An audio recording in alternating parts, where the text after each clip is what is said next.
Le chapitre L'Europe de l'entre-deux-guerres, entre fragilisation démocratique et aspiration totalitaire, constitue le deuxième chapitre d'histoire de la classe de troisième. Dans l'entre-deux-guerres, et plus précisément dans les années 1930, deux pays vont tenter de prouver à l'Europe et au monde leur supériorité. Il s'agit de deux régimes totalitaires. Le premier est le régime soviétique aux mains de Staline de 1924 à 1953. Le second est le régime nazi aux mains d'Hitler de 1933 à 1945. La problématique du chapitre est la suivante. Comment s'installent les régimes totalitaires soviétiques et nazis dans une Europe où les démocraties sont de plus en plus fragilisées? Et quelles sont les caractéristiques de ces différents régimes? Avec la révolution d'octobre 1917, Lénine et les communistes s'emparent du pouvoir. Il entame alors une politique où la propriété privée est abolie et mène à la dictature du prolétariat. Lénine multiplie alors les nationalisations et décide de fonder en 1922 l'URSS, l'Union des républiques socialistes soviétiques. Quelques semaines après l'enterrement de Lénine, le natif de Géorgie Staline parvient à s'emparer du pouvoir et fait arrêter tous ses opposants. En 1929, Staline décide que l'État doit contrôler l'ensemble de l'économie et lance alors un plan quinquennal visant à moderniser l'URSS en transformant ce pays agricole en un pays industriel. Pour cela, il oblige les paysans à entrer dans de grandes fermes collectives nommées kolkhozes. On parle de collectivisation des terres. Si l'URSS devient une grande puissance industrielle, la population manque de nourriture, et notamment les Ukrainiens qui vont connaître une terrible famine qui fera près de 5 millions de morts. Les personnes qui s'opposent à la collectivisation des terres sont surnommées les koulaks. Ils subissent la déportation pour effectuer les travaux forcés dans des camps situés en Sibérie. En URSS, le Parti communiste va rapidement devenir un parti unique.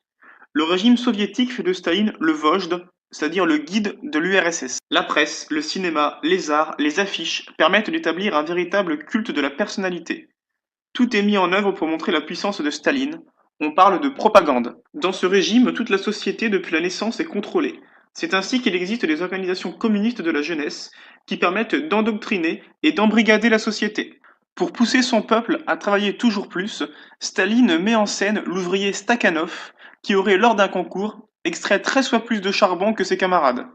Staline déchaîne la violence policière contre des hauts responsables de son parti, mais aussi contre de simples citoyens. Ces personnes vont être tuées ou alors envoyées au goulag. Lors du putsch de la brasserie, l'Allemand d'origine autrichienne Adolf Hitler tente de prendre le pouvoir par la force. Il sera condamné à 5 ans de prison où il rédigera Mein Kampf. Avec la crise économique, l'Europe voit son nombre de chômeurs augmenter considérablement. Pour Hitler, cette crise est liée au traité de Versailles imposé par les vainqueurs de la Première Guerre mondiale à l'Allemagne. Le NSDAP parti nazi prend de l'ampleur car il promet aux Allemands du pain et du travail.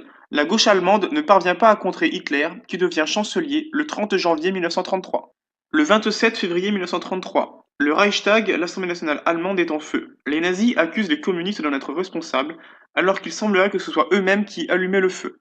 Les nazis vont se servir de cet événement pour mettre en place des lois établissant la dictature nazie, comme notamment la loi du parti unique. Adolf Hitler détient alors tous les pouvoirs.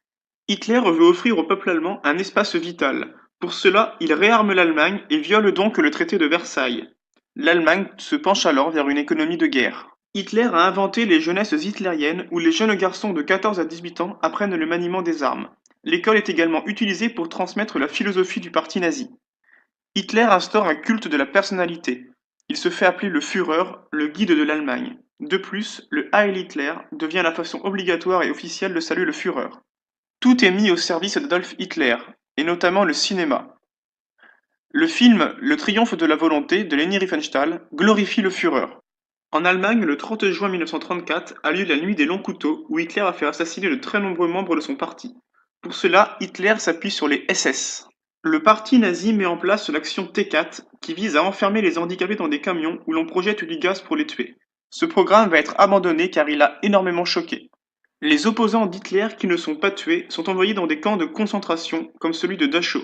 Progressivement, on va également y enfermer les criminels, les homosexuels, les juifs mais aussi les tziganes. Les lois de Nuremberg de 1935 sont des lois antisémites qui interdisent entre autres le mariage entre les juifs et les allemands. Pour Hitler, les juifs sont une race inférieure à l'inverse de la race aryenne. Pour cette partie, il faudra se référer au chapitre sur la Seconde Guerre mondiale.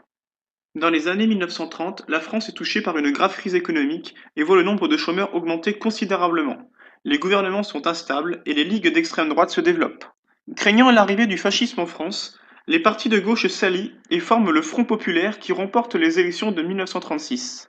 Le pays sera désormais dirigé par Léon Blum. Le gouvernement de Blum va alors prendre des mesures sociales en accordant notamment 2 semaines de congés payés aux salariés et la semaine de travail de 40 heures. En Espagne, la situation est tout autre. Le général Franco se soulève contre la République et une terrible guerre civile éclate en Espagne. Franco reçoit alors l'aide de l'Allemagne nazie.